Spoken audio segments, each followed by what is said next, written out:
Hello and welcome to the Gig Stories podcast, coming to you from another dimension, or at least Chris looks like he's in another dimension, right? Every time we join this Zoom, Chris has discovered something new, a new something on Zoom, and today you've worked out how to blur the background or something, or you look like you're falling in space or in a TARDIS.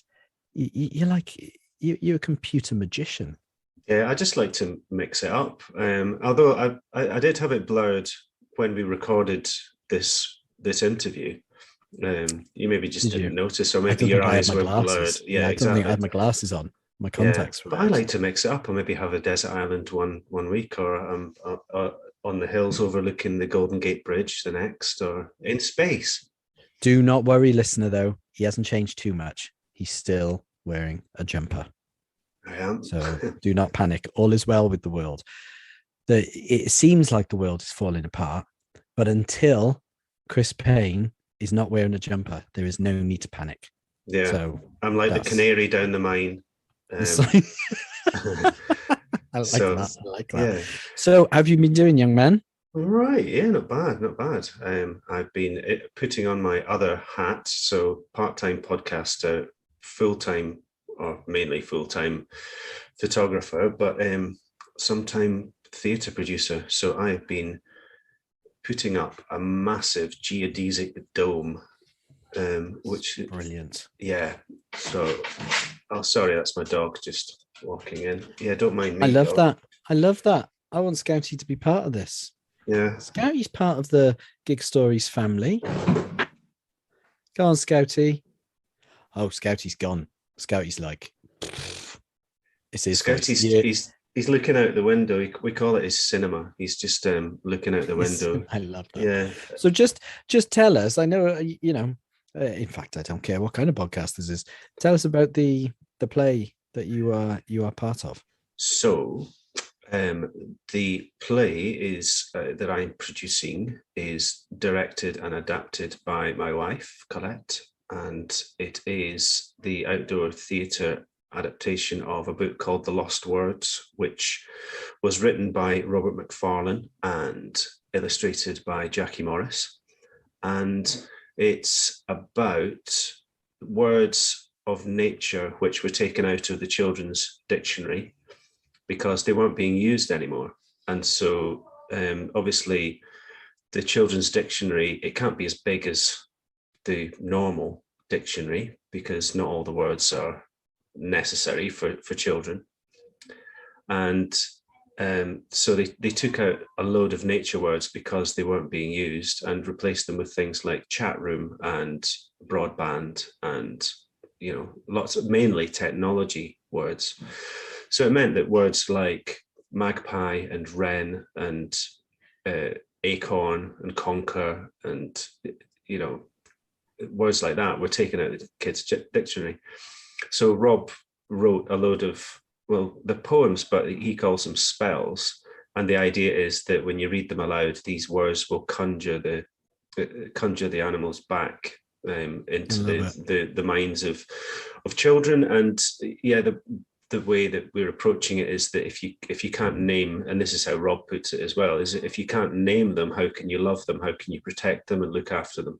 So, so this dome is a giant. It's going to be a giant goldfinch nest, and we're going to be welcoming loads of school groups to come and watch our show and do a kind of woodland trail. And what about us public? When can us public come and see? Yes, it will be possible. It's at Bolton School. In Bolton, and I think the first 2 weeks are given over to school groups, maybe even the first 3 weeks, but certainly I will be publicising the public performances on Twitter and all around, and that will be towards the middle of July. And then also we're going to be doing different performances in various places across the Northwest over 2022. So yeah, all very exciting. Amazing. Yeah. And we'll mention it on our social media, on Gig Stories social media, as well as our personal accounts, mine and Chris's. But no, it's great. It's great. I'm looking forward to it. Yeah, I am. It's been a long time because we did it. We did it first in 2018. It was a far smaller show in terms of we didn't have a dome, so it was more like a kind of promenade performance. But we did it at various festivals. So we premiered it at Timber Festival, which the lineup this year looks fantastic, actually. So Amazing. check out Timber Festival. The Orioles are playing. Just saw that Robin Richards has been announced. So Robin Richards from Dutch Uncles. Oh, yes. They always have, and he's doing some really interesting stuff at the moment as well. Always is, basically. So we did it at Timber, we did it at Just So Festival. We actually did a weekend at Latitude, which was pretty crazy. And that is amazing. Yeah. So yeah, all over the place. But then it stopped, and we had about at least 5 weeks of performances that were cancelled because of COVID. And so it's been a bit of a nightmare. And I've not been able to listen to there's an album that accompanies the Lost Words book, which has been recorded and devised and created by all these amazing folk musicians like Chris Drever and Karine Polwart and Sekou Keita, and some amazing folk. But I've not been able to listen to it because it was just getting me too annoyed because I knew that you couldn't do it. Well, we couldn't do it, and we didn't know if we were going to be able to do it again, because a show like this takes a lot of rehearsal.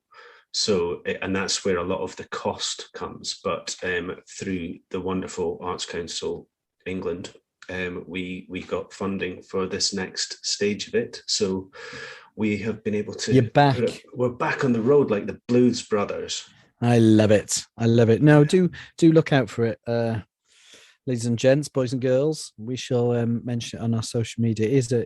I saw it, the first time, and it is just beautiful. It was a lovely. I forget. Yeah, you saw it done in Massey, didn't you? It was a lovely time, and you should go.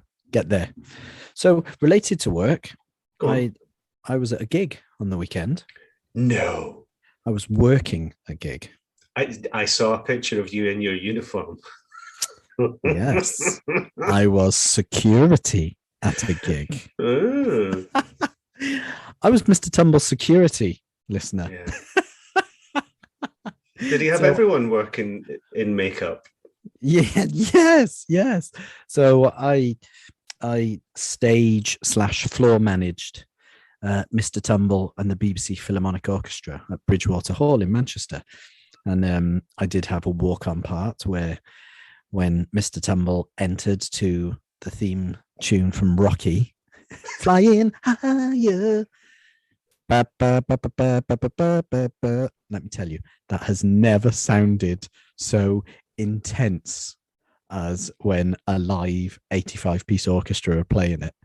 I thought you were going to say 85 stone clown. No. Ran on, but he's not that heavy.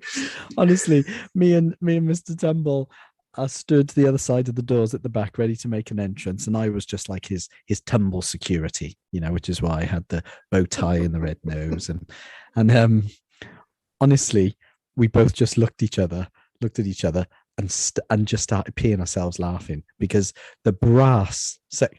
Honestly, the orchestra just sounded incredible from start to finish, and he just looked at me. He was like, "This is like farcical." It was so funny that we were going to walk through Bridgewater Hall. He's Mr. Tumble, I'm his security, to an 85-piece orchestra playing the theme from Rocky. It was just amazing. But what was lovely, and I mean this in a genuine way, because obviously it's nothing to do with me, but when we had a couple of days, we only had 2 days rehearsal with the orchestra. Usually they play to about an audience of 400, they said. And we did 2 shows in a day. Both shows were a sellout in Bridgewater Hall, 1,800 seats in each show. And they were just like, what is this? What is this all about? And it was the most beautiful concert and such a great way to introduce children to orchestral music, because throughout you had like Swan by Sanson. You had Yolanda from Yolanda's Band Jam, which is CBeebies program, and she has a band and she plays saxophone, and she played the best Twinkle Twinkle Little Star medley you've ever heard. That included a salsa version, a jazz version, and her saxophone playing. It was just incredible. It was just beautiful. We had the William Tell overture, obviously, where Justin was chasing a pantomime horse, back and forth across the stage. And then Mr. Tumble conducted the orchestra himself to the William Tell overture. And it was going too fast. It was too slow. It was all over the place. It was brilliant. And I was genuinely in tears laughing. It was such a great moment, and reminded me of being a child and my mum taking me to sort of fun classical concerts at St. David's Hall. And it's such a great gateway to live music for kids. And they were just, obviously they were all in awe of Mr. Tumble, but they just loved the music and clapping along. And it was just, what a gig. It was my gig of the year, Chris. Gig of the year so far. I don't know how anyone's going to top that, really. Well, the only way to top it is by interviewing an absolute beaut of a guest. And I think we've got just the guest for you today. What a chat, eh, Chris? Oh, yeah. And, apologies again for the delay in getting this out. It was supposed to go out last week, at least last week. Well, yeah. Anyway. Our fault. It has just been crazy. Well, we've already explained about me building this bloody dome. Yeah, absolutely. And I'm having to look after Mr. Tumble, Yeah, absolutely. So apologies for the delay. But Sarah Blackwood, hey, she was wicked. Dubstar. What, and of course, other incarnations, but Dubstar was just, what a fantastic music. It just took me right back to the 90s listening to their albums again. And Stars, I know it's predictable to say, but I have listened to that over the years and danced to it in clubs, on my own, in the living room, not on my own in clubs. Maybe it was, I don't know. On your own in the living room as well? On my own in the living room, on my own in the kitchen, just, I still do. It's one of my favorite songs ever. It's just gorgeous. Yeah. And so it was great to have Sarah, and what a laugh she is, hey? Absolute hoot. And, we could have talked forever. We did talk for quite a long time, and I've edited very little out of this. So I couldn't take anything out, really. So it's quite a long one, but listening to goes. Yeah. If you're going for a jog, prepare for a long run. Yeah, just stick another couple of Ks on. That'll do. Have a gel or some jelly beans quickly. Get your Lucozade. It was great, and she was just.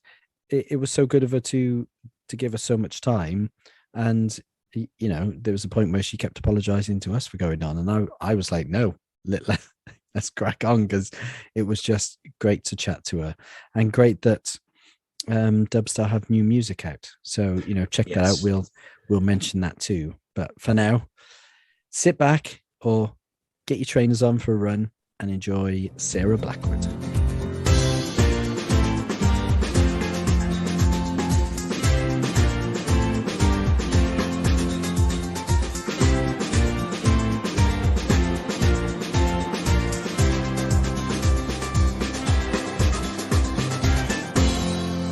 Indeed. Hello and welcome to the Singer of Songs for Dubstar Technique and Client. It's Sarah Blackwood. How are you, Sarah? Hello. You all right? I am doing all right. Thank you. Thank you so much for spending some time with us. And it's great just being listening to Dubstar's music again and your voice, and especially with everything that's been going on recently with the LP. Does anyone say LP anymore? Chris, do you say LP? I just realised I said LP. I say a new record, a new disc. Yeah, record, yeah. Yeah, but LP's nice because it's kind of a definable thing, isn't it?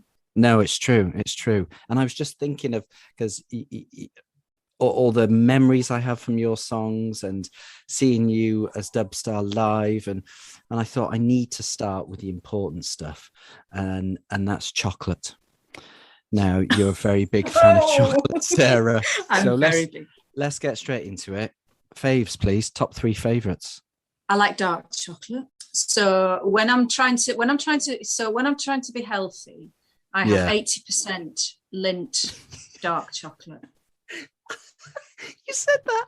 I've bought high percentage cocoa, convincing myself that this was me having a health kit. That is so fun. I'm so glad you said that. I've never told anyone that. There's one of your 5 a day.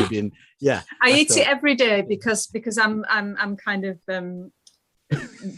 very, very dark chocolate apparently has health benefits. So that's my excuse. Okay. So that's all I need to hear. Yeah, it's got magnesium in it, which is good for muscle repair and good for anxiety and stuff. So it's like, oh yes, bring on the chocolate. And so that's the 80% Lindt. 80%. Is that what we're talking? Yeah. Okay, and I bought my boyfriend a hot chocolate machine for Christmas.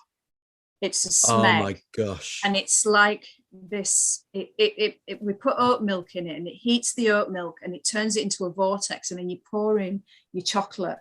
So we've got a range, 80% dark. We've also got 70. I think we've got 72, and that's really lovely. So this 72% chocolate, and it just turns into this chocolate vortex, and it just melts it all into the oat milk, and it's divine. And we've both piled on the weight since Christmas. So. Well, I'm sure John Peel was a big fan of chocolate vortex. He used to play the records at the wrong speed. Yeah, that's it. Oh my gosh, how are you? Well, I'll be honest, I've not seen your boyfriend, so he could be a big blob on the sofa. But how are you both not just sort of blobbing out on the sofa having those hot chocolates every day? I have to drag him out for a little jog. What is your number one then, chocolate, before we leave this non-music chat? I do like bars. So they do a coconut. Sorry? Bars. How do you spell that? OM. And the packaging is really beautiful. It's kind of like hand done, but it's not. And so the graphics are really lovely, and it's made with quite dark chocolate, but with coconut milk. And I've just noticed at the shop down the road that they do bar buttons as well. So chocolate buttons made with. I'm going to seek these out. I've never heard of them. They're serious. And they've got a whole range. They've got, but the one particularly with coconut milk is absolutely divine. And I like Bougie Bougie as well. Yeah. I think so. Are you vegan, vegetarian? Because I know you're a bit of a health freak, aren't you? Well, I try. I'm not adverse to the odd pizza either. I do like a curry. Mm-hmm. Of course. I love it. So, but it's balance, isn't it? You've got to balance. Right. I find balance hard when it comes to chocolate, Sarah, but Well, I skip in the morning. I've got a skipping rope. I skip in the kitchen, and I do 3,000 to 4,000 revolutions on it with the skipping rope, and then I deserve my hot chocolate. That's it. That's the way to do it. What? You absolutely knacker yourself out, and then you can have whatever you want. I remember being on tour with this band called Covenant in Germany, and I was skipping at soundcheck. This was about 10 years ago. And one of the band, he went cold water swimming. So before it was like really, really phenomenally popular, he was cold water swimming, and in fact, it was longer than 10 years ago. It was about 15 years ago. So it was pre-internet days. So he couldn't. So he was he was in the office when we got to the venue, like Googling places where he could go cold water swimming, and actually went there and swam. And then I was skipping at soundcheck, and they recorded my BPM, the rhythm of my skips, and I think they sampled it for a song. They said they were going to. They were probably just being polite, but you could give me all day, and I wouldn't be able to do that. With the skipping rope, that'd take me forever. Jim, I'm gonna stick with what you just mentioned, because I might forget later on. Things you do at soundcheck. There's questions. What else would you do at soundcheck? Was did that become a thing throughout your sort of life career? Would you soundcheck, skip, and then? No, when before I sort of, because it's no secret, I was a massive drinker. And then when I stopped drinking, I kind of, I swapped my alcohol for jogging. And so I had to do a bit of cardio just to get the endorphins going. So the skipping at sound check just became my little thing. So, and then but I used to do 12 minutes. Like now I do like 40 to sort of 50 minutes of skipping. That is a workout. Your arms must be absolutely, oh no, actually, there'll be a technique, won't there? No, it's wrist. You kind of flick your wrists. Yeah. And your calves don't get big either. But I did give myself plantar fasciitis, which was the most unpleasant thing. That was another one of John Peel's favourite bands as well. You could do this all night. You could do this all night.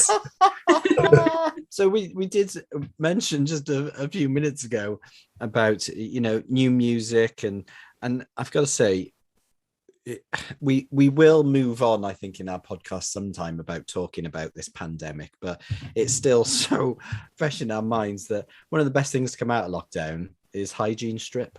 Oh, I just wanted to talk to you about that.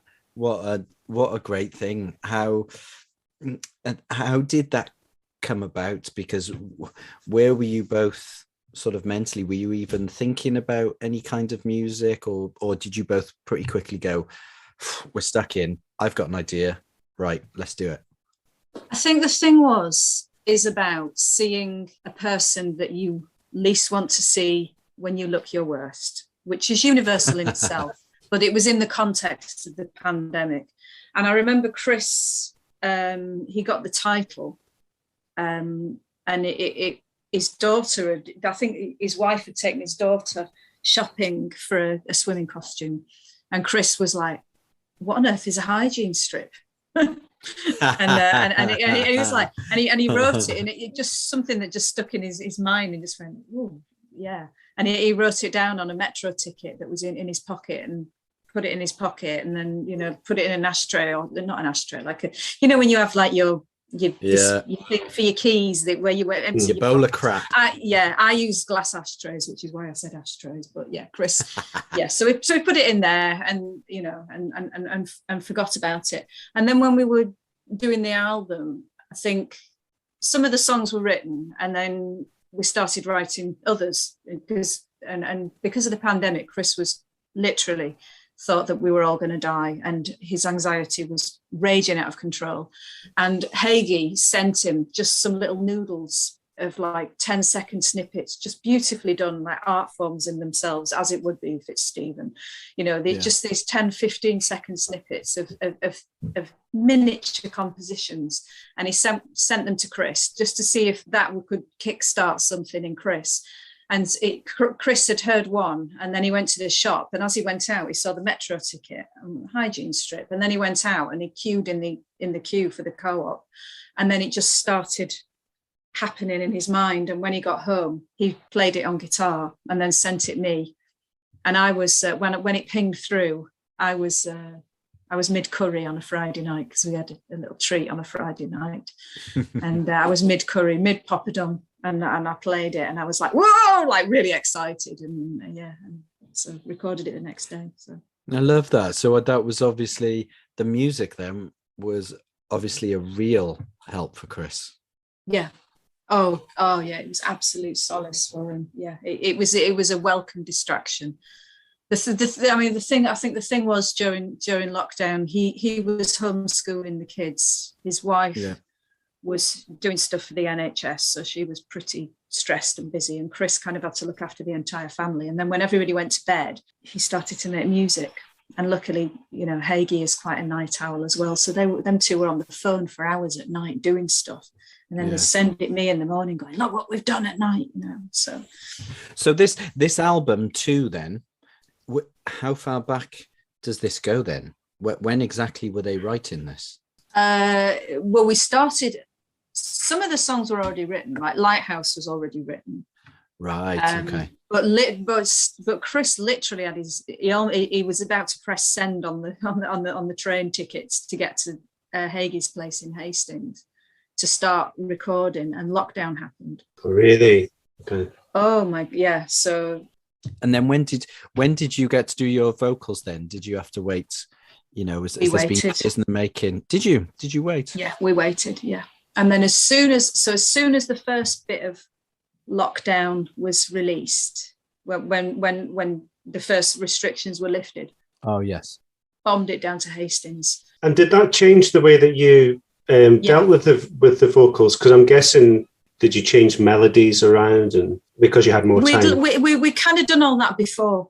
So it was, Right. we were sending files to each other, and Stephen had sent like little snippets on Facebook, like, what do you think of this? I've changed this. What do you think? And so we sort of communicated that way over the phone, and used, what is it? We transfer was, yeah. And then, when lockdown was lifted, I just bombed it straight down. I think we had 2 weeks, and everything else was just put on hold. And I mean, literally a song like Token, that wasn't even finished. So we were in the studio, and I'd sing a verse, and then we get Chris on the phone and go, "How does it sound?" And he'd be like, "Right, rewrite. Has anybody got any ideas?" Oh, wow. So we were literally, there's thousands of versions of Token, like the verses, where we just tweaked a line and then tweaked another line, and then something didn't quite work, and then and with Hygiene Strip, so that was. Oh, right, yeah. So some of that was done, the workings out of the melody was done remotely, because we changed, it steps up. It's really subtle, but it just steps up ever so slightly. And you don't really notice it until we had somebody trying to play it on, and they tweeted, you buggers, you made it really difficult, because there's little subtle chord changes. They didn't realise until they started playing it. So I'd sing it, and then Stephen would be like, "Can you sing it just a step up?" I'd be like, "Okay." So I'd do that, and then semitone up. Up. Near us, yeah.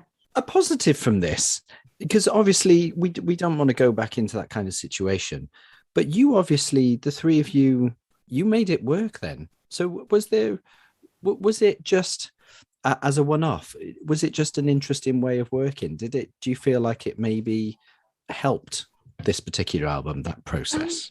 In some way, I think it did change the course of the album, because I think Chris, his vision of it was going to be like very sort of like Tears, quite mellow. We were both obsessed with Lana Del Rey's Norman fucking Rockefeller.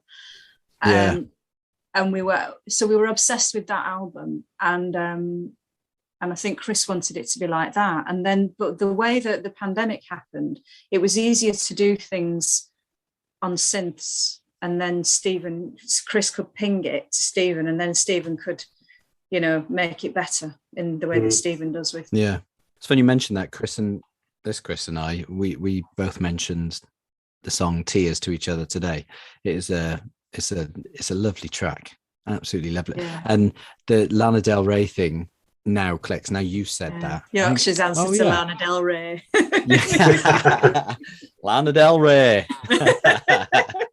So now it's out there, the album. How are you feeling? And it's done really well, hasn't it?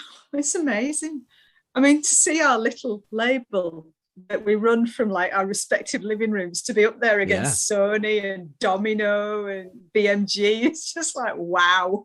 You must have been so chuffed. You must have been so chuffed. Yeah, it's just been, and just hearing people, because it's been our little secret for like 2 years, and there's been times where Chris has just been like, we've got to release it now, and like that was last August, and it was like, no, we're just gonna, right. It's like we're testing people's patience. It's like, no, people love the teas, darling, and so it's just really lovely to finally get it into the world and just hearing it being appreciated. I'm guessing he's happy now.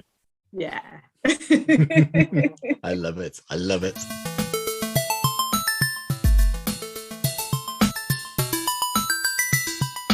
We're going to take you right back to early memories of music. And so what was the music situation in your house as you were growing up? Oh, my parents loved classical music.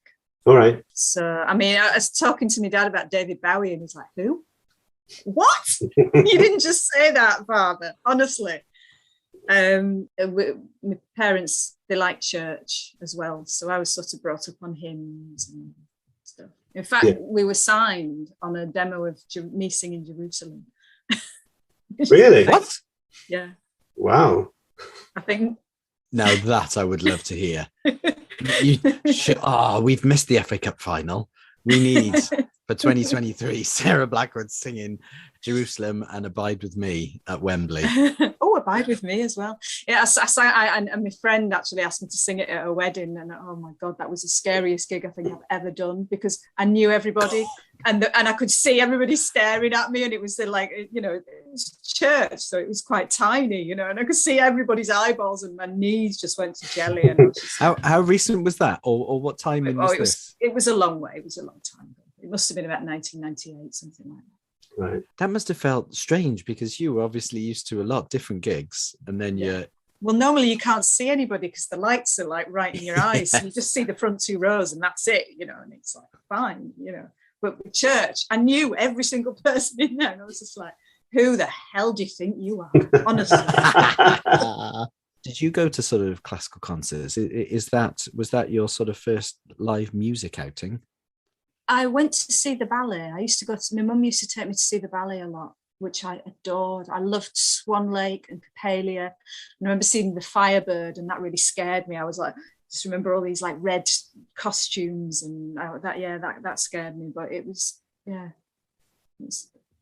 can't remember. I saw more, but I can't remember. And we always used to sit in the gods, which surprises me now because I've got a terrible fear of heights now. But when you're a kid, you just... That's so funny. I know my sister will be listening. Bless her, my sister. I've got loads of siblings, but my one sister listens to this podcast, and she'll be smiling because my mum used to do the same. So my first, it was St. Paul. So Coppelia was my first ballet, and it was always, we were always in the gods, and for the classical concerts, we were either in the gods or we were in the choir stalls if they were open, because you were behind the orchestra, and they were even cheaper tickets than the gods, which I always found really, really disturbing, because everyone could see us, and it was like, everyone look at the cheap seats, and it was it was a bit strange, that. But oh no, I love that your parents did that. So before we ask you about your actual first gig, then my interest here is because I have a very similar upbringing. When did you start bringing your own music into the house? So when did you start listening to, I don't know, Madonna or Whitney, whatever it was? Oh, right. Well, I didn't get a record player until quite late. So I must have been about 14 when I got my own record player in my room. But I used to have a cassette player. So were you just taping the charts up until then? Yeah, I was taping the charts. Yeah, standard. Yeah. I loved doing that. Just the anxiety when you're trying to get the bit where the DJ's not speaking. Here we go. Oh no, I've got Bruno Brooks again. Oh, blimey. That is such a time. That is such a specific thing, isn't it? Yeah. Taping the charts. Any young listeners we have, they're just sat here going, I don't even know what they're on about. That is brilliant. So what were the first? Who were the first sort of artists that you were listening to as a 14, 15-year-old then? Well, when I was very young, I was obsessed with the Beatles. I think I borrowed my Uncle Dave's records. He liked the Beach Boys, and and I was just obsessed. So I just listened to the Beatles and ABBA on repeat. So I think I must have got some ABBA tapes for Christmas, and I got cats as well. So I was very fond of musicals. So I used to listen to The Sound of Music as well. That was my favourite LP. It's like we shared a childhood. Does any of this ring? Any of this ring? Because we had the ABBA. It was a double, or was it even a triple vinyl? And it was like the greatest hits thing. And that was played over. I can see the cover. It was a grey cover. Did you not experience any of this, Chris? My mum was Streisand all the way. She was a big Babs fan. She used to play Marty Webb, Tell Me on a Sunday, all the time. Oh wow! Yeah, oh yeah. And my dad was into Dylan and bred, and that was kind of his vibe, bit of Beatles, Beach Boys. But yeah, my mum was kind of the divas and the that kind of thing. That's hilarious. That is absolutely hilarious. Dylan was far too cool for well, I think he was far too new for my parents anyway. There was no Bob Dylan. Yeah. My parents don't know who Bob Dylan is either. No, Glenn Miller. Yeah. That was that Glenn Miller and Lonnie Donegan. Yes, and they liked Glenn Miller, and they had I've just forgotten. Buddy Holly. I loved Buddy Holly. You see, Chris and I bonded over Buddy Holly and Cliff Richard and the Shadows. So Hank Marvin was one of like Chris's favorites. Yeah. What would you say then was your first concert? What would you say was your first gig, your first concert? Well, I was obsessed with Madonna as a kid. Me too. And I wanted to go and see her at Roundhay Park in Leeds, and I wasn't allowed. My mates went and I didn't go. So I was like, oh. So my first, my first record that I ever bought was Into the Groove, but it stayed under my bed in the Woolworths wrapping because my mum didn't want me to buy. She didn't approve of Madonna. Yeah, absolutely. And so my mother thought, it was disgusting that she wore crucifixes and things, and she just thought it was like, oh my goodness, subverting, the whole notion of Christianity and Catholicism and all that. I think we share mums. It's so funny. Yeah, I had a secret love affair with Madonna. What when she played Roundhay? When would that have been? It was True Blue. It was True Blue. The True Blue. Oh, I went through a year of having dodgy terms to try and get me to look like the cover of True Blue. Didn't realise it was a shampoo and set that she'd had. I ended up I spent a year looking like Deirdre Barlow. Because it just went so wrong. That is brilliant. So you didn't get to Roundhay Park. I didn't get. So my first gig was Tori Amos when I finally got to university when I was 19. You have got to be kidding me. You can't come on this podcast and say that Tori Amos is your first gig. Get out. That's unacceptable. I mean, I went to see local bands and stuff. I went to see local bands. Sort of supported them, but it was, there was a lot. I knew I was interested in music, but it was a lot of people doing a lot of covers bands and stuff. So I used to sort of hang around on that scene. And was that sort of Halifax? Yeah. And like around Keighley and Bradford and stuff. Keighley. I did the Christmas lights at Keighley last year. Bless you. that was a gig. That was. Where did you go to university? Newcastle. Right. Okay. So that's how you ended up in Newcastle. You went there for university. Yeah, I went to the College of Art there. It was amazing. Right. Newcastle's such a great city. It's fantastic. Yeah. I feel really lucky to have gone there. Yeah. And where did you see Tori Amos then? What venue would that I saw her at the Riverside. Oh, lovely. So Riverside has a very, very special place in my heart, the Riverside. It's just, but I managed to get backstage. God knows how. I think I just walked to the side of the stage and just like, adoring fan. And I had a lyric book because I used to walk around with like lyric books because I thought I was a poet. Nothing wrong with that. And she wrote in my book, "May your words be the tongues of fairies." Love to read, which was so lovely. That's beautiful. She was lovely, but she was amazing. Just the way that she made piano sexy. Well, tell me, what do you remember of that gig? Well, her humping the piano stool when she was playing. But just it's an image that would stay with you, isn't it? It is. I was like gobsmacked, really. Yeah. Because I was obsessed with her. I loved her voice, and just she was amazing. Yeah. I was right on the front row, adoringly. I don't think we speak enough of Tori Amos. She was incredible. I saw her at the Apollo in Manchester.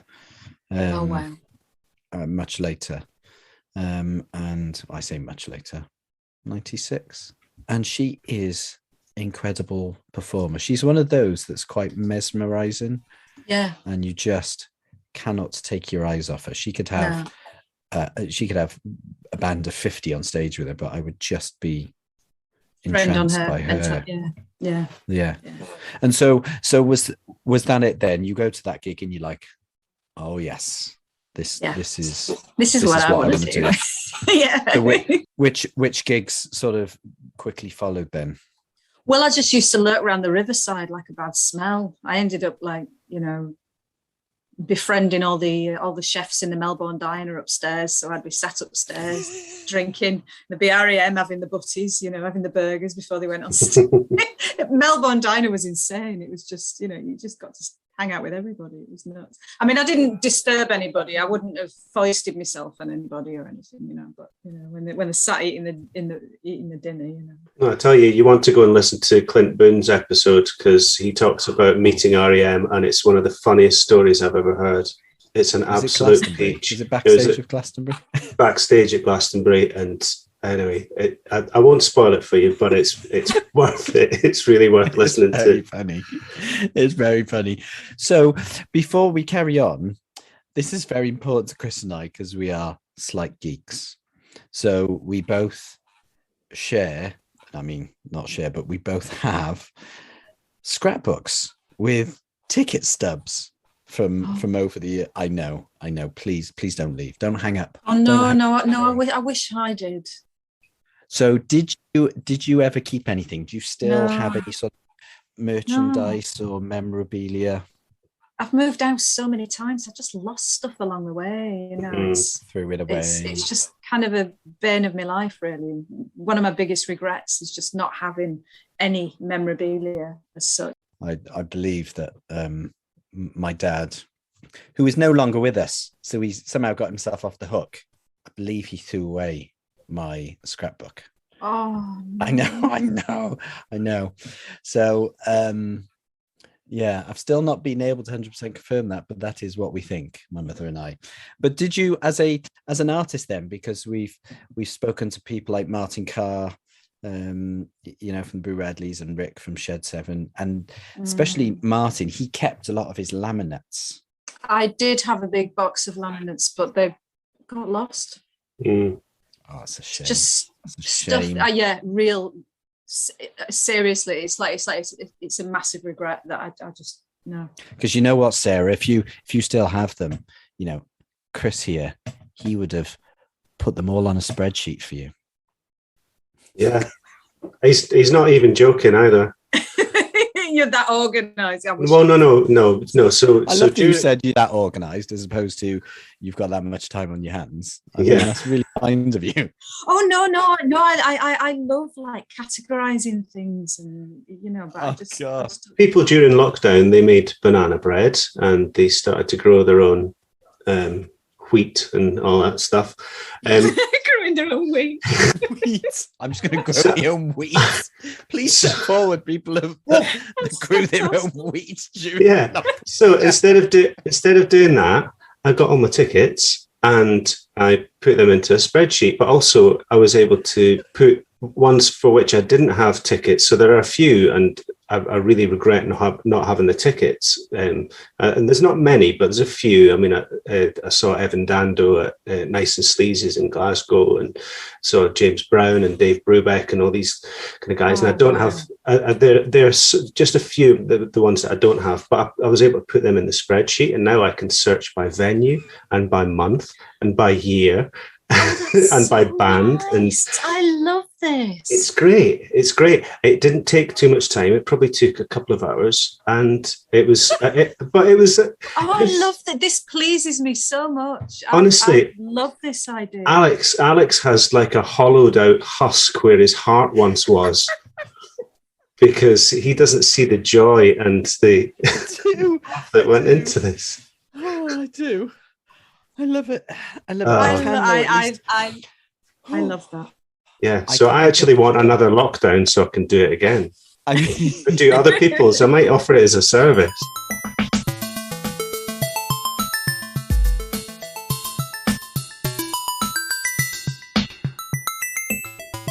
I can picture one of my Dubstar tickets though, because it was like all the others, and I don't know if it was it SJ. Were you ever under SJM? I think we might have been. I think most people were. It was either them or Metropolis, wasn't it? You had that. You all pretty much had the same style of ticket, but just slightly different colours: violets, oranges. Do you know, as an artist, you never get to see your own tickets for shows. So when fans ask you to autograph them, it's always a really nice thing where you, oh, that's the ticket. Oh, yeah. How nice. The pennies only just dropped. That's something I've never. I don't think I've ever really gone. Oh, yeah. Of course, you don't really see your own tickets, do you? No, it's really weird. How bizarre is that? That's amused me. That has. Yes. Yeah. No, I can picture my Dubstar ticket, and it was I don't know if it would be called a pink or a purple, and it's got the large typeface across the middle, Dubstar, and I believe it was Cardiff Student Union, or was it the Terminal? I can't remember. Can you remember playing Cardiff? That must have been very early Dubstar. Yeah, I do. I remember there being a big long room with like. I remember I have a really good memory for dressing rooms. Oh, really? It's yeah. Where plug sockets are in certain dressing rooms. I think Cardiff was a really light dressing room, and I think it was like there was like a long row of tables arranged in a big not square but oblong shape. This is incredible. Oh, it's ridiculous. Just the ridiculous things you remember. It's just like, I remember there was one in Portsmouth and I was like, oh yeah, the plug sockets were every other mirror. It's ridiculous what you remember. I remember once in Munich, it was absolutely freezing and we were with client and they had like one of those big furnace things and we just turn it around and it's like a flamethrower just to keep the room warm because it was that cold. What's your favourite dressing room, Sarah? Oh no. Hang on, I'm just sort of rewinding and let it all come back to you. Which was your favorite dressing room? This is a question we've never asked, Chris. I think, do you know what? I think maybe just by association, it was the very first time that we met Depeche Mode and when we supported them. And I just remember them saying, come into our dressing room. And I remember like they had a juicer on the side and they had like, you know, and they could all make their little juices in their dressing room. And I remember, I think Dave had one on his own. And Andy and Martin had like a lovely big dressing room. And they were just like, come and share our dressing room. We're like, oh, I mean, how often do you get asked by your main band to like, come and use ours? Like, oh, okay. Have you got anything you need juicing? Yeah, I was making juices. I was like, can I juice anybody? that is fresh juice for them all because it was a really good juicer as well. It was a really expensive, like it was I think they call it a cold press juicer. Anyway, they had like the real deal. It was like a £300 juicer. I mean, would you expect anything less for Depeche Mode? Oh, this is brilliant because I've got notes down and just one bullet point I've got is just Depeche Mode, and you've mentioned it. So sod it. I am going to ask you now. I just because that wasn't with Dubstar, was it? It was with Client. It was, and actually no, it was Technique, but we formed Client on that tour. Right. Okay. So what year would this have been? It was the Exciter tour. It was 2002, the Exciter tour. It was probably the most exciting moment of my life, to be honest. How did you find out that you were going to be supporting them? Was it your manager who got the call or what? Well, it happened because Dubstar had finished. And it was about 9 months in, and I was wondering what the hell I was going to do with my life, you know. And Chris was working with Mark Owen at the time. Chris and I were flatmates as well at the time. So Chris he was up with Mark Owen in the Lake District. What, Take That's Mark Owen? Yeah. Working on a solo record. And I remember, and I'd gone out for lunch with Andy Ross, and I'd ended up getting drunk and in tears, going, I don't know what I'm going to do with the rest of my life. And Andy, being lovely Andy, was like, oh my God, I've got to, you know. And the next day he went out for a meeting with who he published the first 2 Dubstar albums, Mike Smith at who was then at EMI. And I think Andy had just gone, I don't know what to do about Sarah, you know. And Mike had said, oh, I know somebody who needs a singer. There's a band called Technique who was a bit similar to Dubstar, and it was Alan McGee's wife, Kate Holmes. And he said she needs a singer. So I get this phone call. So I'm still recovering on the Monday night from my hangover from too much excessive drinking on the Sunday. And I get this call from Andy just going, I think I've got something for you. He said, do you fancy going on tour with Depeche Mode? I'm like, what? Just like, he says, well, here's Kate's number. Give her a ring and go meet her. So I met Kate at Troika Cafe in Primrose Hill. And we went and we just sort of met and had coffee and stuff. And a week later, I was in Warsaw. That was quite the turnaround, wasn't it? It's probably about 2 weeks because we did PopCon first. But it was about a week later. I had like literally about a week to learn the technique songs, and we did PopCon first, where I was on my hotel. We stayed in this lovely little boutique hotel in Cologne, and it was really warm. And I had a little balcony in my room, and I remember just before I went to bed, I was just lying on this balcony, and it was all warm, and I was listening to the In Spiral Carpets. And then I, I'd gone to PopCon, and it was like I'd done loads and loads of gigs before, but this was kind of a new people. So Alan was there and Kate, and there's all these bonkers people that they knew, and it was just like this whole new. There was Nick who did Life in a Northern Town, Dream Academy. We went with him, and Ping Pong Bitches. So Emily used to go out with Bobby Gillespie. So I went and got drunk with the Ping Pong Bitches, ripped my skirt, turned up in the morning, one false eyelash hanging off. Kate's like, oh my God. And Alan's like, hey, she's rock and roll. It was fantastic. It was brilliant. I had such a fantastic night with the Ping Pong Bitches. They were amazing. This was before the skipping days in Soundcheck, wasn't it? Yes, absolutely. And so we did PopCon, and that was brilliant. We had a really good time. And then the week later, we were in Warsaw. So Warsaw was 40,000 people. So we were terrified. And, I hadn't done a gig for about 3 years. And I just remember, we were walking down the street in Warsaw, and you could sense the excitement in there because, they hadn't played live there for about 15 years. So it was just, you could feel it humming in the air. And as you walk down the street, it was like, oh, there's a Dave lookalike. There's a Martin lookalike. There's another Dave. There's another Martin. Oh, there's an Andy. And there's an Alan Wilder. And they just dress like them, and they all wear black. And we just kept seeing these people that looked like Depeche Mode. And it was just, and I remember Andy said to us in the nice dressing room, Sarah, a couple of words of advice. If they throw coins at you, don't move. He says, it'll hurt, but it'll be, it won't be too bad. But if they throw shit, run. I was like, what? Oh my God, really? What? Wow. He said they actually take bags of their own feces to throw at the support band just for fun. I was like, oh, great. Oh my God. What have I let myself in for? And then he went, on you go, pushed me on stage. Have a great gig, girls. You get that kind of advice where when you're given the advice or a warning and it had not crossed your mind at all, and suddenly that's all you can think about. I mean, was that the same for you? Just that's all I can think about is what's going to land on me. Can you imagine the disappointment when I went, hello, my technique? And they're all going, Depeche Mode. Oh yeah, we're technique. It's me from Halifax. Oh yeah. And then we got to Leipzig. So Leipzig was 145,000 people. Hang on a second here. Did you get hit by the shit? No, we didn't. There you go. We were spared. They liked you, Sarah Blackwood. They were really kind to us, I have to say. We got to Leipzig, and I was talking about you can't see the first two rows. Well, at Leipzig, it was 145,000 people. It was like there was a stadium with a bank, and the people all at the bank, on the top of the bank. I mean, it was insane. And they're all going, Depeche Mode, Depeche Mode.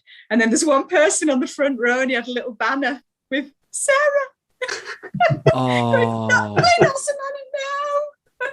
Oh, that is brilliant. Just gorgeous. It was just you got a blooming indie kid on the barrier.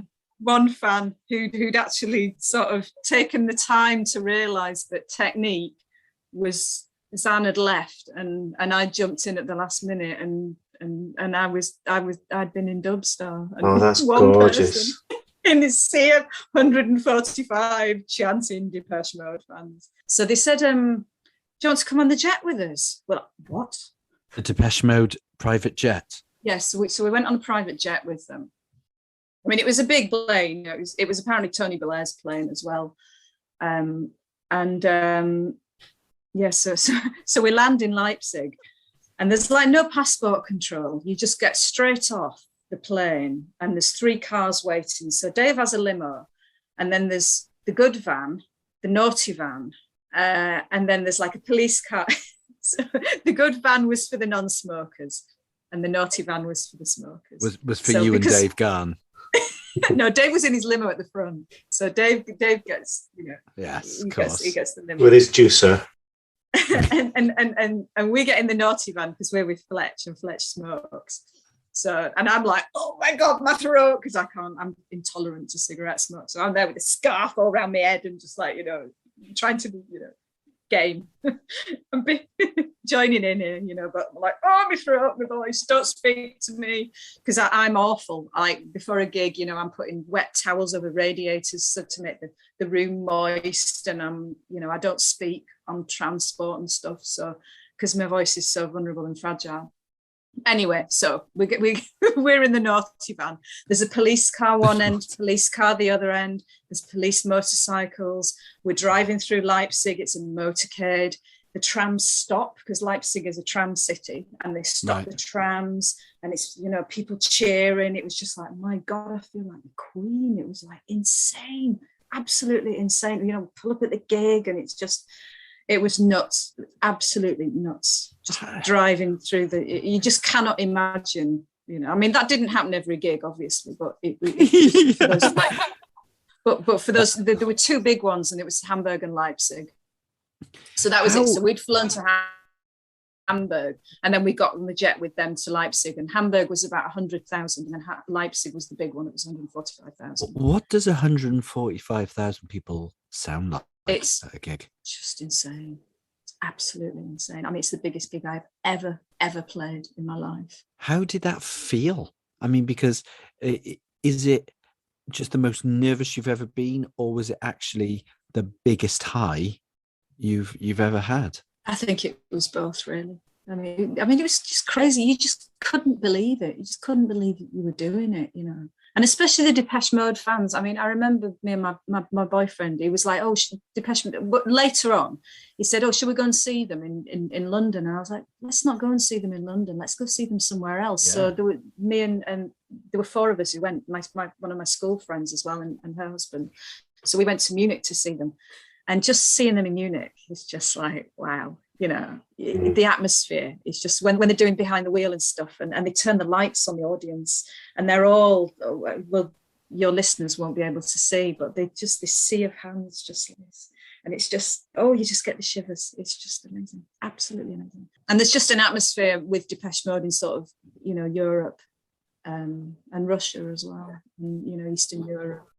They're literally huge, aren't they? It's a religion, and it really is. I mean, there are people that have met at Depeche Mode fan clubs and got married. I know 2 couples like that. There's probably more. There's Depeche Mode babies. I mean, I remember Depeche Mode babies.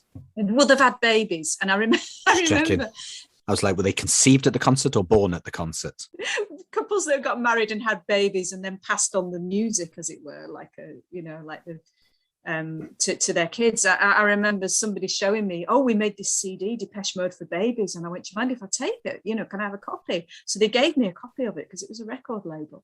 Depeche Mode music for babies. There's Master and Servant there, done on little chimes. I played it, Martin, and he just went, I think that's the most disturbing thing I've ever heard. Oh my God. I'd like to hear that version of Personal Jesus. Done on a little on a xylophone. Yeah, that's like when those music boxes are used in a horror film. Yes, it was really sinister. Absolutely. Wow, yeah. That's something else.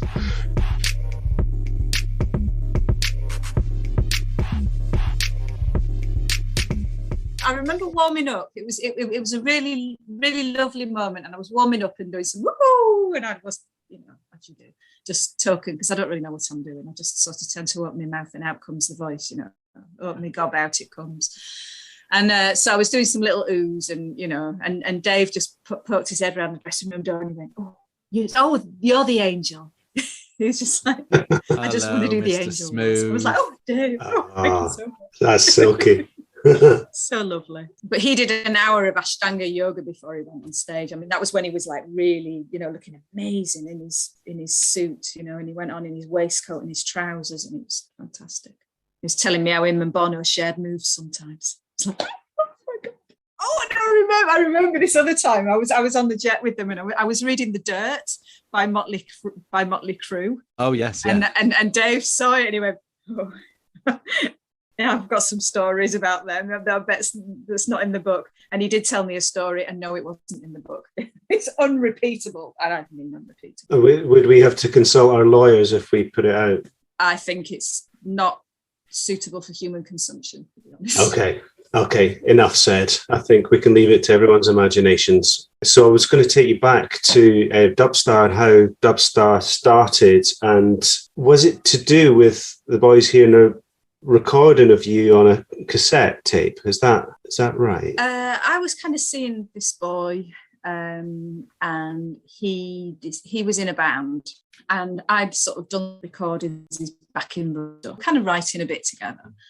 And he then said, "Oh, my mate sold his record shop in Italy, so he's funding my album. I'm off to Italy to be a pop star, but I've given your cassette to this local DJ." I was like, "Oh, great, thanks for that." Oh, wow, bye.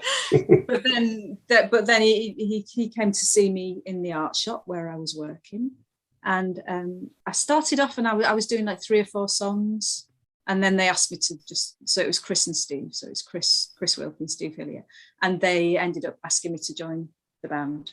So that was the Jones. And we hadn't really done many gigs, to be honest. I'd only done about sort of 6 gigs that were like full gigs. Because as I say, I started my first sort of 3 gigs. I was just doing a handful of songs, like 4. Yeah. I think I did 4 songs. I was like a special guest. And then it became apparent, well, to Chris and Steve anyway, that they wanted me to take on more vocal duties. So, and we'd only done about 6 songs. And we covered this song called Not So Manic Now by a band called Brick Supply. And they were a local band. And, at the time, people swap cassettes, and it's just like, you support us and, have a listen to our demo in case you want us to support them or come on tour with us or whatever. So it was, there was a little scene going on in Newcastle at the time. And there were 2 people who managed them. In fact, I think they might have even given out the cassette, because I think the Brick Supply boys, I think they were from York or Leeds or something.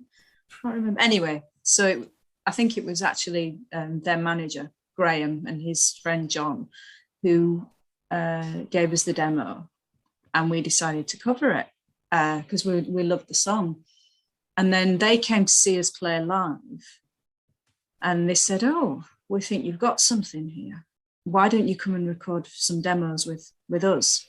So I think we recorded Stars and Manic. I think we did Anywhere as well. And then there was Jerusalem as well. And then they took it down to London to Food Records. And Food said that they were very interested. And so the next thing I knew, we were in a studio. And, to cut a long story short, there was a lot of legal, getting the contract and all that sort of stuff together. And then we were in like this huge studio. So I'd gone from being everybody's favourite backing singer in Newcastle. I think I went like a couple of times in a studio with people and wanting to be in a band since I first heard the Beatles, which was probably when I was about 5 or 6 with my Uncle Dave. And, and I put on my Christmas wish list, when I was about 5, that I wanted a record deal from EMI. So imagine when it happened. That is hilarious. It was like, what on earth? Was it Mark Ratcliffe who wrote a book called What Did I Do Right? But it did feel like that, like what the hell did I do right there? So the first gig that we did was in front of it was probably the biggest audience. I think it was like Leeds University, and it was about 1,000 students, I think. And it was just like, oh my God, what am I doing here? So everybody used to go on about, my frightened rabbit in the headlights thing, but it really was because I'd gone from literally one man and his dog, and a handful of gigs under my belt to like suddenly being this, being on tour, and I had to get used to it. That's because of those songs, though, isn't it? That's because it just those singles just bang bang, and all of a sudden Dubstar were around. Yeah. I mean, Stars charted at 40 first, and then I think Anywhere. I think that was about 37, and then we released Manic, and that went top 20. And we re-released Stars again, and then suddenly it was like, whoa, here we go. I think around about that time, though, there was a lot of play on the evening session.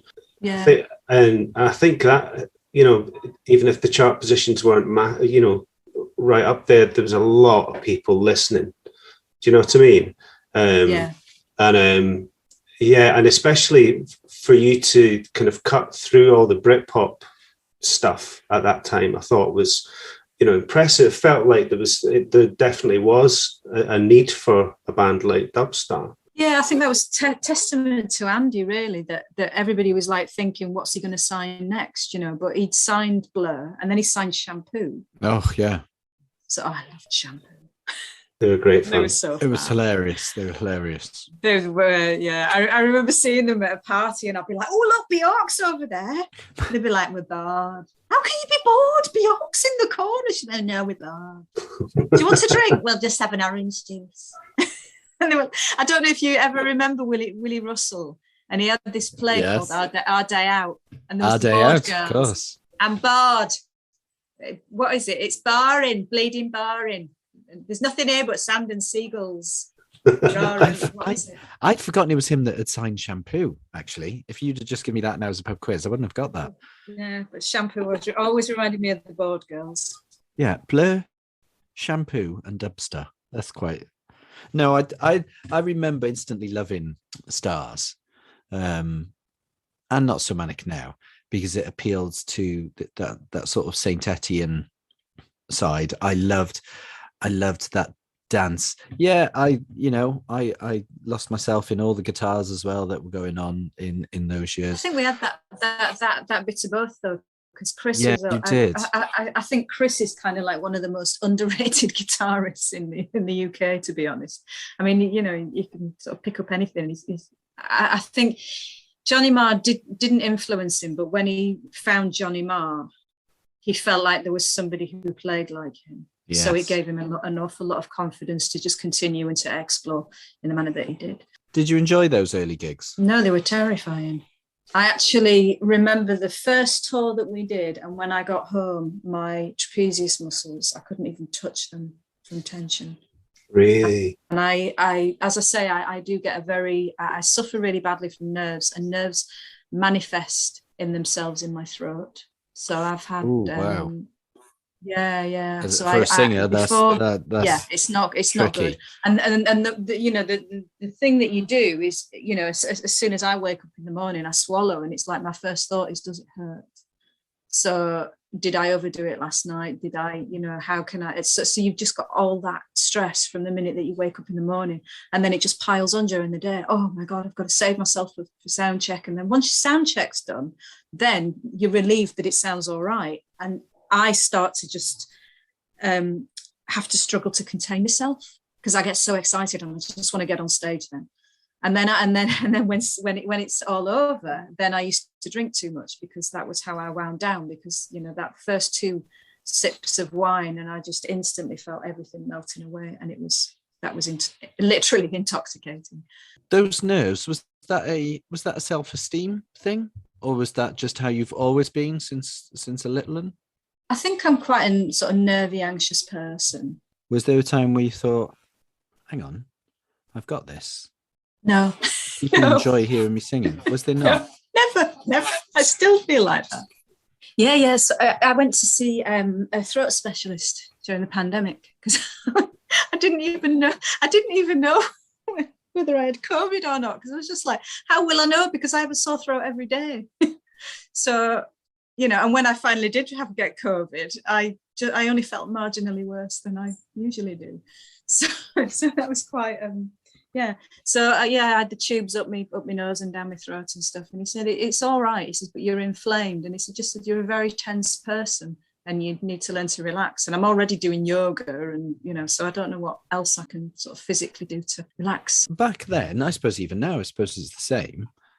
When were you able to, or were you even able to enjoy the performance side of it? Because there must be, there's obviously a part of you that enjoys it because you wouldn't be a performer. But also with that, you struggle with anxiety and nerves. When would you enjoy it?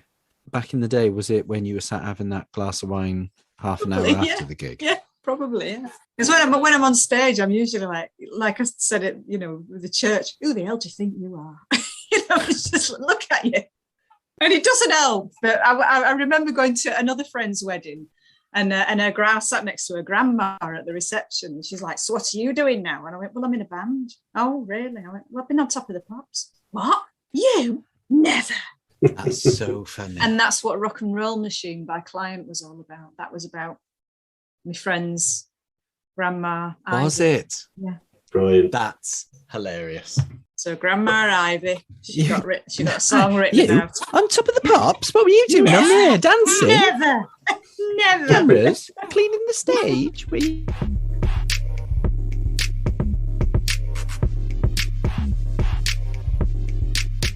Chris, I think it's time for the quick fire round.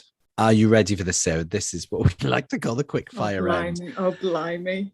Right, here we go. Favourite live musician or vocalist? Oh, Gordon Bennett. That's so mean. Let's just précis all of our questions throughout this podcast. Chris and I understand, and we Pete Pafides is with us as well. Your answer to these questions could be different in 5 minutes, 10 minutes, an hour tomorrow. Absolutely. As would mine.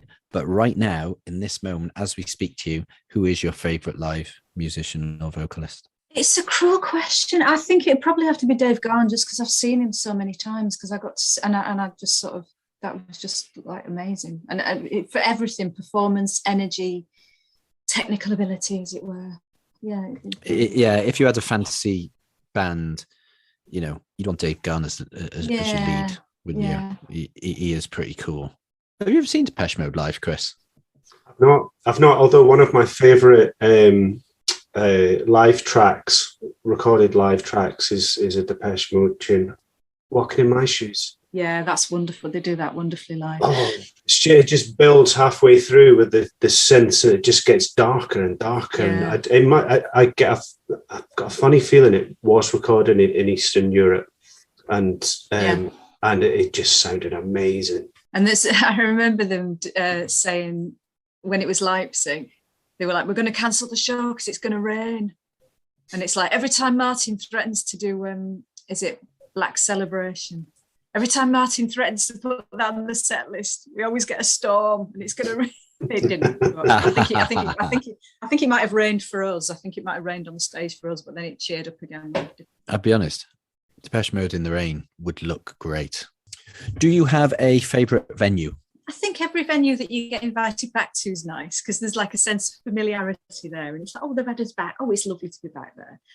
But I have to say, with Dubstar, I did like the Shepherd's Bush Empire. It's just nice. It's just, I like that it's all velvet and it's like nice seats and it's not too big, and so it's big but it's intimate, and it's just, that's a lovely venue. This next question is a two-parter, really. So it's your favourite gig. So favourite gig as a player, as a performer, and favourite gig as a punter. I've got a funny feeling I know what your favourite gig as a performer was, but anyway, let's hear it from you. Punter was Zoo TV in Glasgow, U2. So this is me and Chris with our unfashionable influences. Yes. But for me, that was an absolutely seminal gig. I got tickets at the last minute, and it was just, I couldn't believe I was going. We drove up in my friend's white mini metro, and it was a football stadium, I think. It was just that the playing with, like, it was their show, but they'd kind of lost themselves in all this media, and you didn't know who was the real U2, and they had like a TV show going on the side of the stage, and then there was like if you went and they had like those big heads, and there were 4 figures walking huge out on paper stage, mache and you didn't know heads. whether and you didn't know whether that was them or not. We were like, is that them? So it was like spot you too. Yeah, it was just awesome. The whole thing, it was just amazing. It was just like this, you know, and then they had those moments where it was just so uncomfortable, where they like live streamed into Sarajevo, and it was just like, God, we're talking to somebody in a war zone. And it was just like, and then it went straight back to but that's, I guess that's just this, it was a comment on the juxtaposition of the media and stuff, but my God, it was so powerful. And they ended up doing loads to raise awareness, I think, for like the people of Sarajevo, because I think the massively. media got really, because they got really fatigued over the war and stuff. And it just sort of reinvigorated people's outrage at it. You know? I absolutely stand by U2, and that includes, you know, Bono. They're all up for, you know, I'm sorry, they are incredible, and no matter what he's turned into or what people think of him, he's done more for you know, the AIDS crisis, for war zones and specific wars than, or you know, most of the people on that tour. I kid you not, just I've been working. I work behind the camera now, in various places, but I'm back at CBeebies as well. And if he's listening, and we have a new runner called Jacob, and he's a young lad, and he's a bit of a jazz drummer, and so we've sort of been excitedly swapping, you know, old man to young man, you know, influences and things like that. And we got onto the live gig conversation.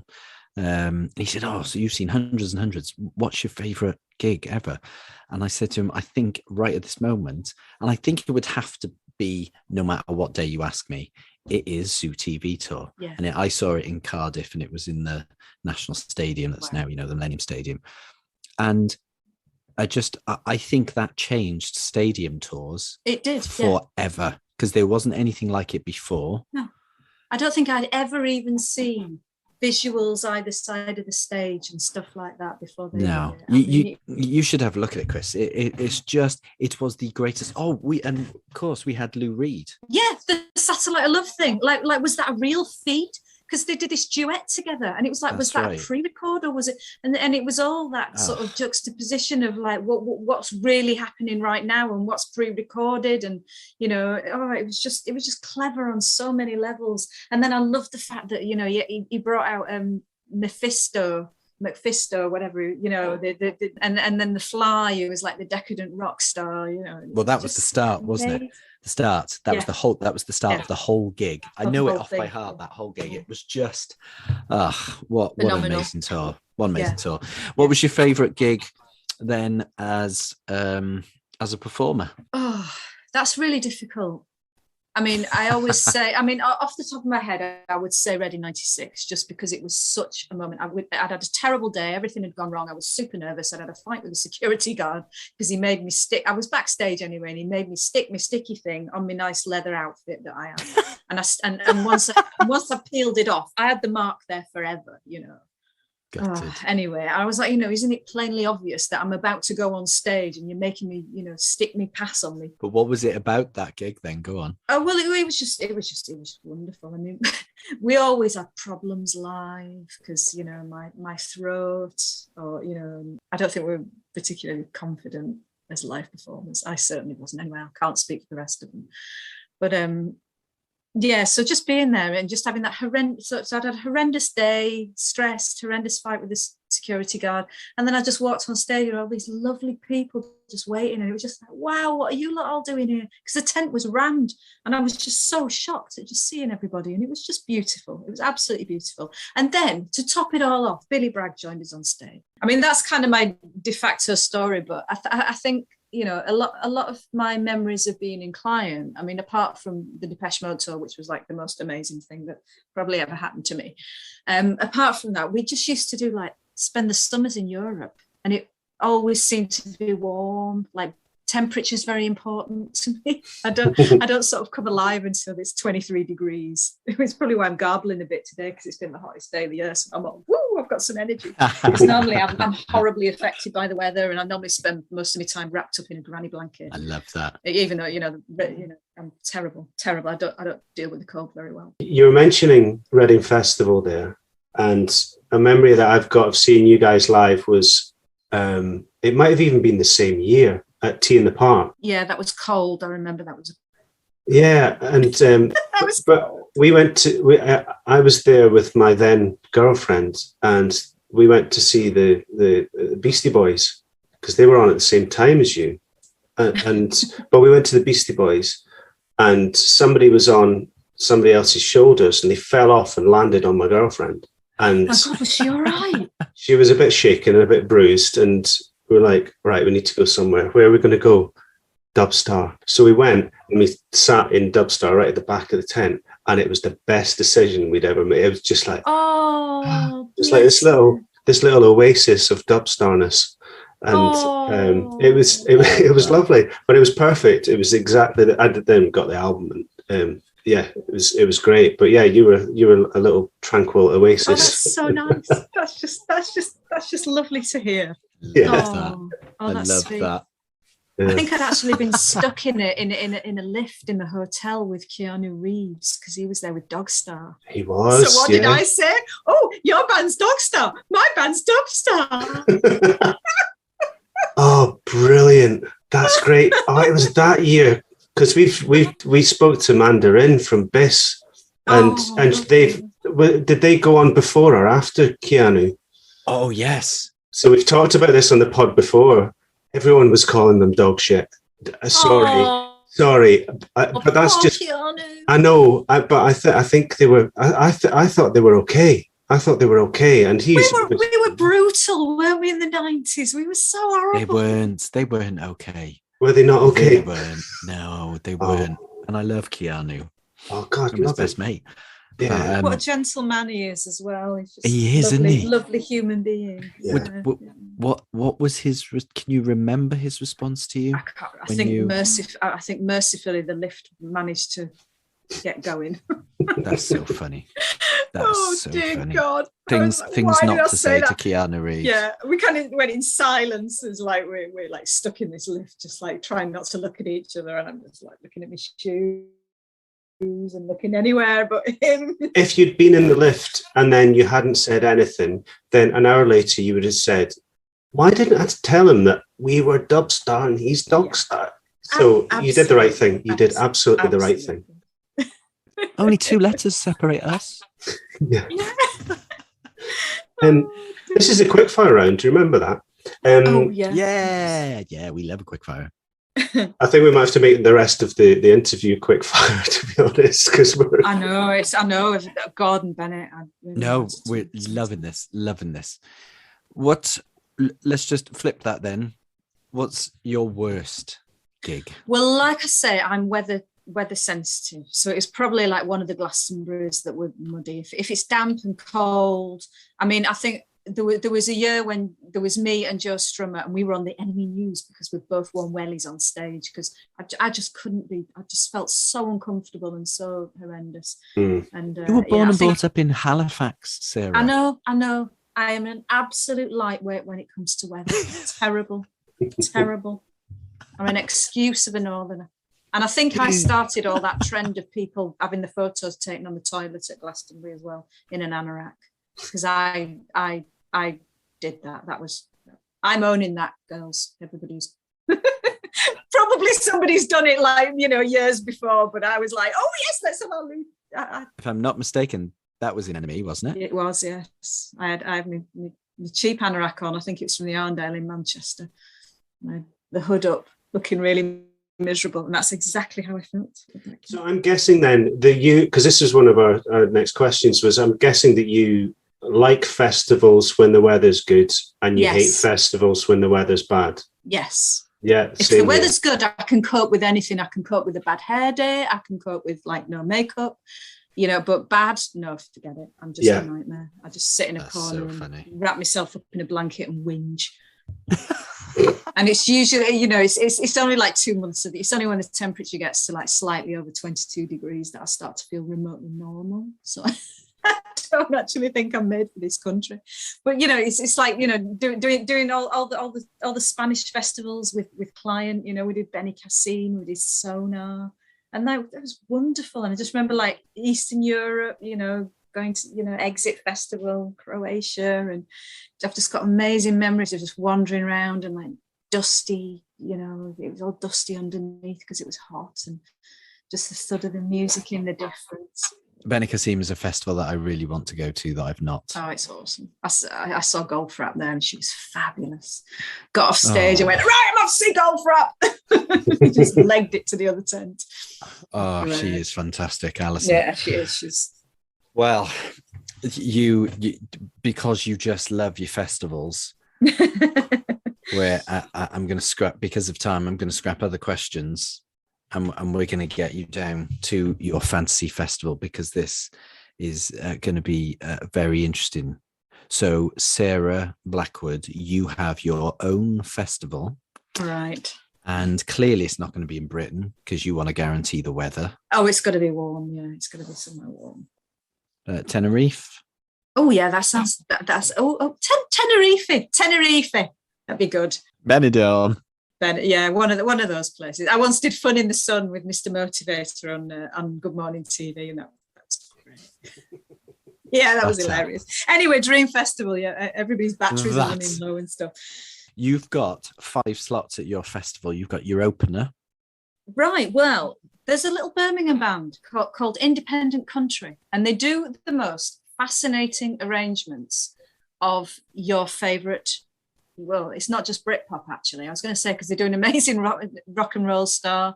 They do William, It Was Really Nothing. They do a Jesus Jones cover.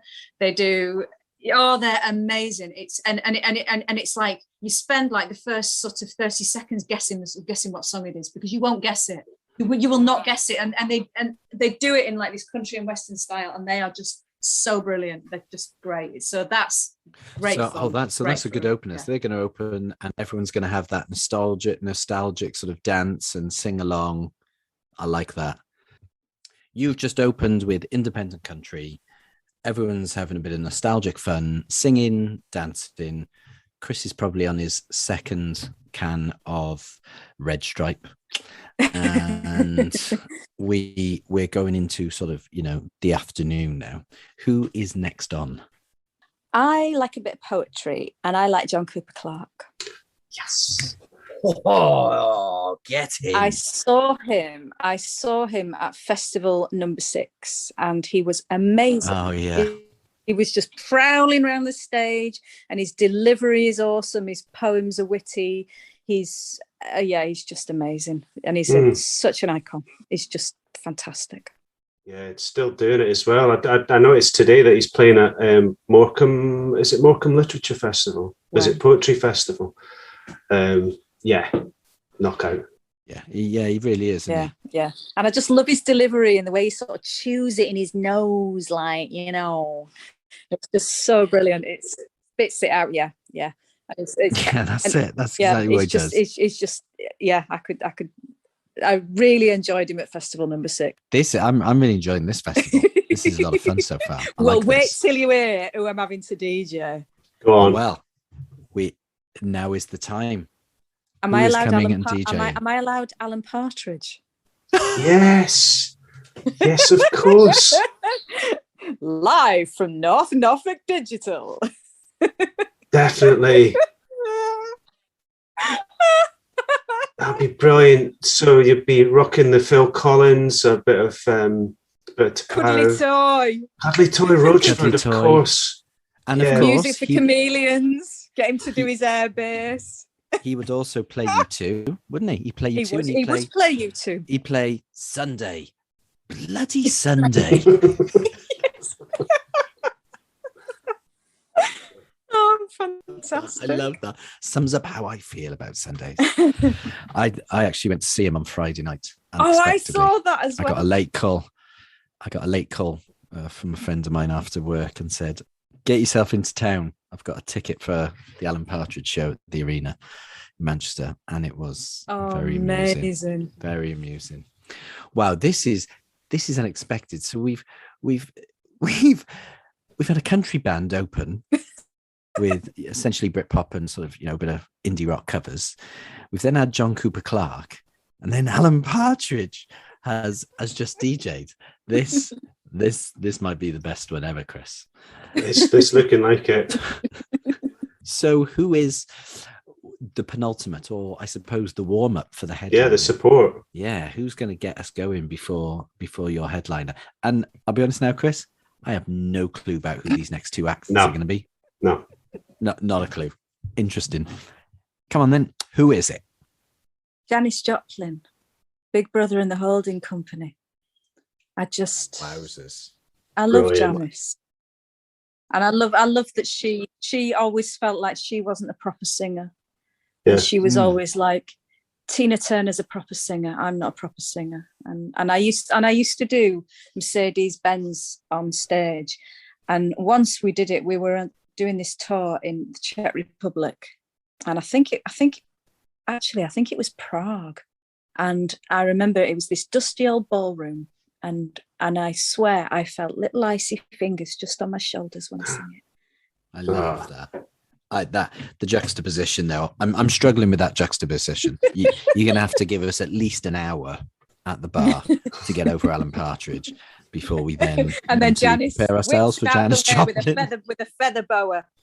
And a bottle of Jack Daniels, and she's cackling away, and then she goes and sings "Piece of My Heart," and it'll be like, "Whoa, God!" And then somebody has to follow that. Yeah, well, that would be Madonna. Sarah Blackwood, I'd like to declare now that I love you. I've never seen Madonna. I still haven't managed Have to you see not? her. Well, would you want her to do a greatest hits, or would you want her to do the Yes. full True Blue album? Oh, that's a really good question. Oh my goodness. I mean, I don't really care. I just want to see her. Yeah, I saw her at the arena in Manchester, and yeah, she was pretty incredible. I think she was doing a little bit the stuff that was on the screens behind her. She was getting kind of political, and when Madge does political, she doesn't do it quite as well as Bono does political in live performance. So there was a lot of Che Guevara. Yeah. I think she might have been dressed as Che Guevara at one point. There was a bit, but she was knockout. She was. How knockout. did you see her, Chris? Were you shooting her? No, I told you I've got my mate at MEN. Because these big shows with massive ticket prices, we'd get a call that day and saying, "There's a load of tickets that haven't been sold. Can't give them away. Do you want tickets?" No way. So I tell you, I saw Madonna, I saw Bob Dylan, I saw Bruce Springsteen, I saw George Michael. I looked 8 years ago today. I saw Prince. Wow. Yeah. Man. Oh my God. Because they were papering it. But Alex, you said that when you worked at Cardiff Arena. Well, it was the stadium.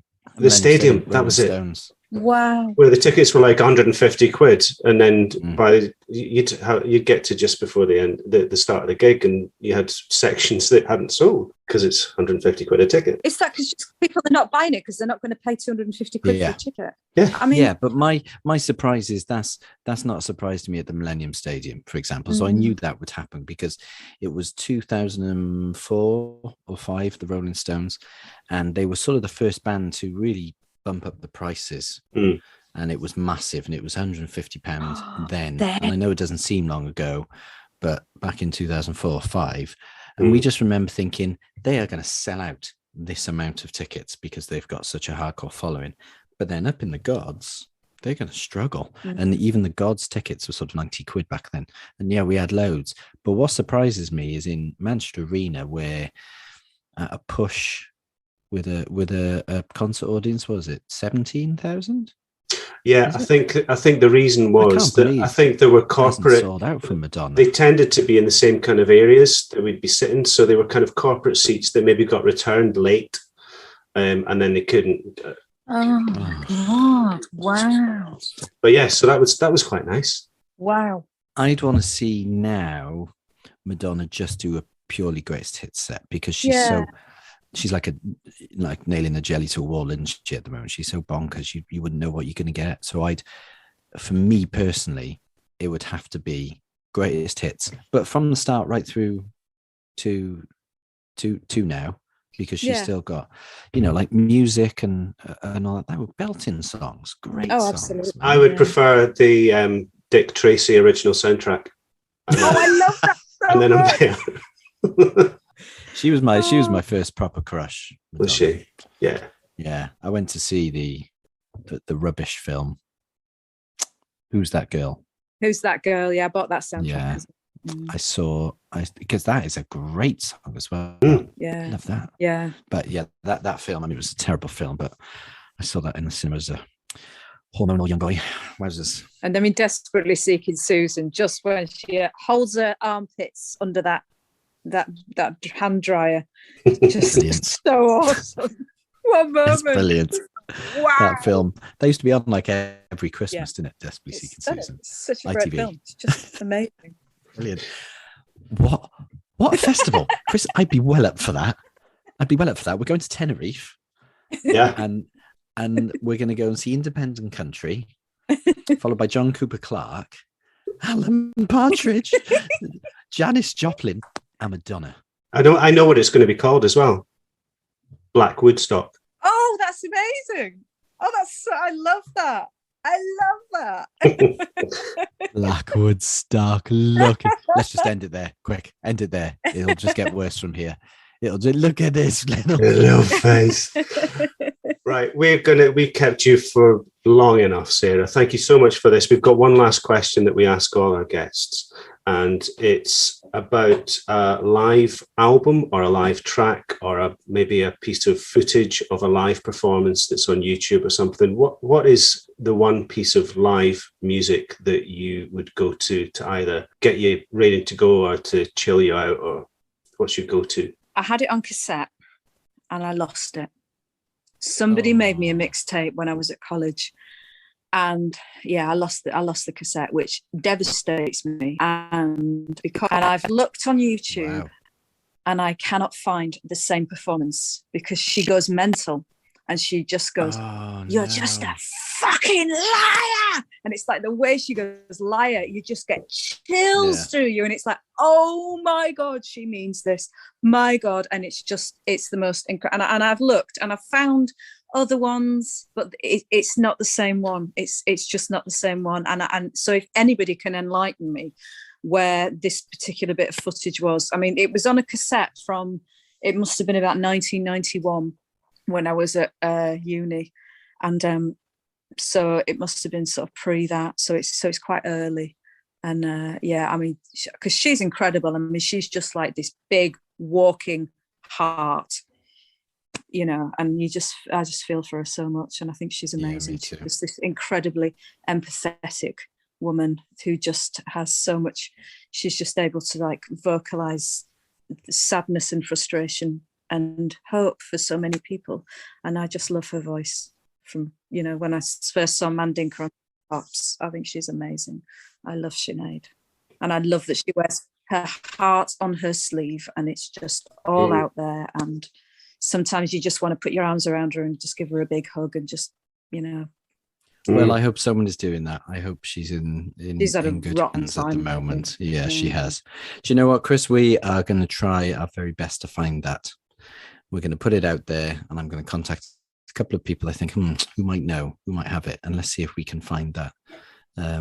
We're going to go through this whole episode, and we're going to put up a load of videos, and we'll do a playlist for this episode as well. So there'll be some. Oh, nice. There's going to be. We'll go to town, Sarah. We're going to go to town on this. Oh yes, and that will be available as you're listening to this right now on the website. So head to the website. Are you going to put any Dog Star on there? Yes, we're definitely going to put Dog Star on there. I mean, because you're Dub Star. Oh God! Oh, I'm cringing for you. I'm Brilliant. going to cringe all night for you. Yes. Sarah, thank you so much for your time. It's been our absolute privilege. What a wonderful chat. Thank you. It's been awesome. And then Chris and I, we're going to come and meet you and find out that Motley Crue story. Oh yeah. Oh yes. Yes. Thank you.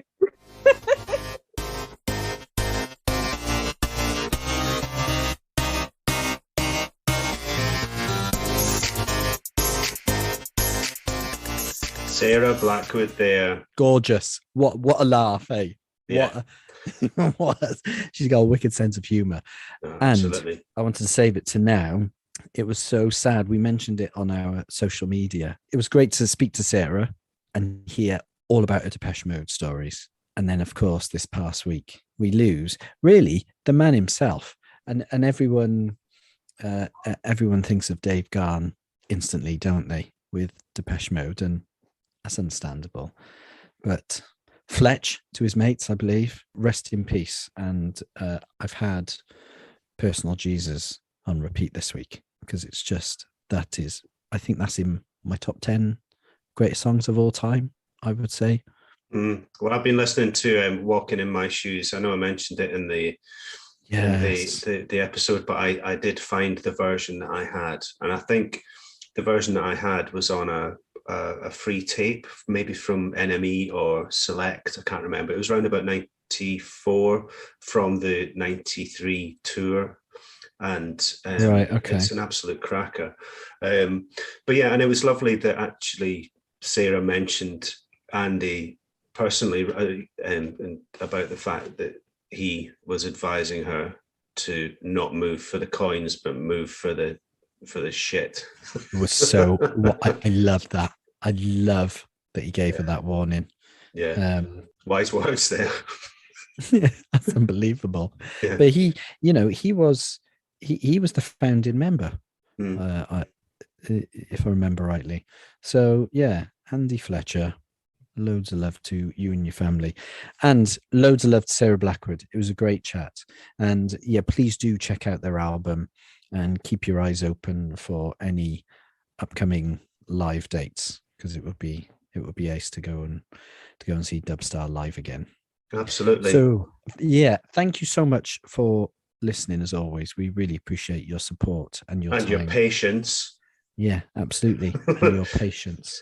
As you can tell, we're approaching a busy time in terms of our work, and so what we're going to do is we're probably going to get another couple of episodes out. We've still got the interviews to do, and basically once we do them, these episodes are going to be absolute pearlers. They're going to be absolute belters, and then once those that pair of episodes go out, we'll probably take a little break, and then we will come back and have some more for you. But we'll come back with a shebang. Yeah, we'll be back firing on all cylinders. Insert your own comma. Yeah, we will be. Great one. Yeah, so we'll hopefully have a new episode for you very shortly. It will probably be in about a couple of weeks. But yeah, just follow us on Instagram and on Twitter. Facebook. Gig Stories Podcast. Yeah. Or Gig Stories Pod. Yeah. And yeah, look out for the announcement because we are very excited. Very, very excited about these two. So say no more. Say no more. Anyway, Chris has got a leg in now because he's got to go and put his Scotland top on and watch some football. I don't know why. I'm not interested in football. So yeah. I'll leave you to your soccer, Chris. My soccer ball. Soccer ball. Up the Scotchland. Yeah, against Ukraine. It feels really bad cheering on Scotland against Ukraine. Good luck. Oh God.